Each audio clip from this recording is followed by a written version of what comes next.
संसद में बोले हो तो उनकी एक जिम्मेवारी थी कि अगर 29 बार ट्रंप ने ये बार बार कहा कि मैंने नरेंद्र मोदी जी को कहा था, तो या तो मोदी जी सच है, तो जो राहुल जी ने सवाल उठाया था कि छाती ठोक के बोलो कि झूठ बोल रहा है ट्रंप, तो वो करना था उनने।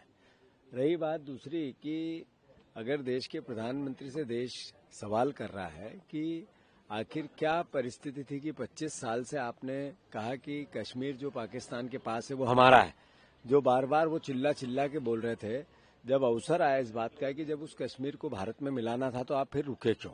अगर ट्रंप ने नहीं कहा, आपने निर्णय लिया, तो फिर 25 साल से जो आप बोल रहे थे कि कश्मीर हमारा है, फिर उससे आपने बेकअप क्यों किया? ये भी देश जानना चाहता है।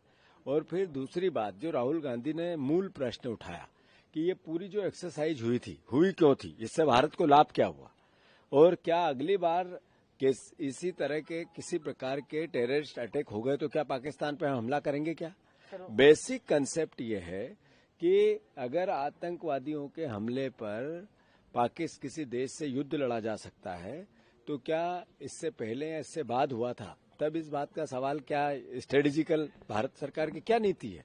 ये कुछ बेसिक सवाल है जो भारतवर्ष के सामने, देश की जनता के सामने, सरकार के सामने राहुल गांधी जी ने उठाए हैं।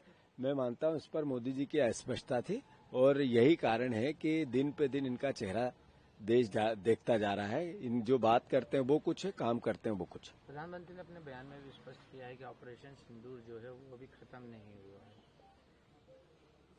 नहीं, जैसा मैंने कहा कि ऑपरेशन सिंदूर अगर खत्म नहीं हुआ है तो क्या फिर से कश्मीर लेंगे? फिर कश्मीर लेंगे? प्रधानमंत्री जी जो ऑक्यूपाइड कश्मीर है वो लेने का फिर से वचन देते हैं क्या देश को? मैं अगर ऑपरेशन सिंदूर खत्म नहीं, ऑपरेशन सिंदूर किया क्यों गया था? इसीलिए तो किया गया था कि वो कश्मीर जो हमारा पाकिस्तान के पास है ऑक्यूपाइड, वो लेना है, इसीलिए। तो अल्टीमेटली पहलगांव से पहले 40 हमारे जो पुलवामा में हुआ था सर्जिकल नहीं, बात यह है कि इस तरह की बात करना, मैं समझता हूं कि बीजेपी जो बार बार देश को समझा रही थी उससे गुमराह कर रही है। और रही बात नरेंद्र मोदी की, अगर वो कह रहे हैं कि मैंने किसी के कहने पे नहीं किया, तो फिर बोलना चाहिए कि ट्रंप झूठ बोल रहा है। ये बेसिक कंसेप्ट है। और राहुल गांधी जी ने जो बेसिक सवाल उठाए हैं, सरकार हमारी है, सेना हमारी है, प्रधानमंत्री हमारे हैं, पर विपक्ष के नेता देश की आवाज उठाता है, देश की जनता की आवाज। उन्होंने कहा ये एक्सरसाइज की, इससे देश को क्या लाभ हुआ? अगर ऑपरेशन सिंदूर आपको चालू रखना है तो देश के लाभ हानि को देखना पड़ेगा ना। विदेश नीति जो इस पूरे कूटनीति थी हमारी, जो डिप्लोमेसी थी, वो फेल हुई, तो इसके लिए दोषी तो यही सरकार है ना। तो ये राहुल जी ने जो सवाल उठाया वो बेसिक सवाल। सर, मध्य प्रदेश में कई जगह पर बारिश के हालात हैं, कई जगह पर सरकार का भ्रष्टाचार इस बारिश में उजागर हो गया है। सड़कें बह गई है एक बारिश में, पूरा मध्य प्रदेश जलमग्न है और सरकार भ्रष्टाचार मग्न है। मोहन यादव जी एक ऐसी सरकार के मुखिया हैं जो गले गले तक भ्रष्टाचार नहीं कर रही है, सर डुबोकर भ्रष्टाचार कर रही है।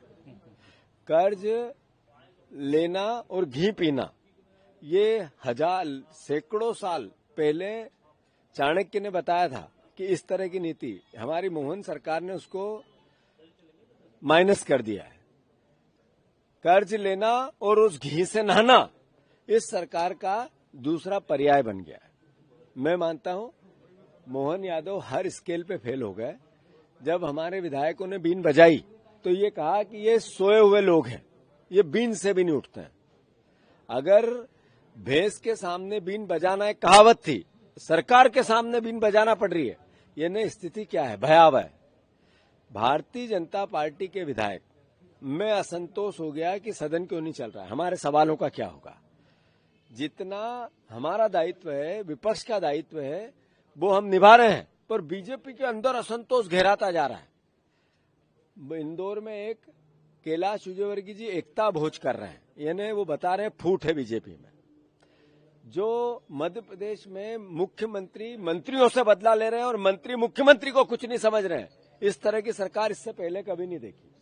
तो मध्य प्रदेश इस तरह का हो गया।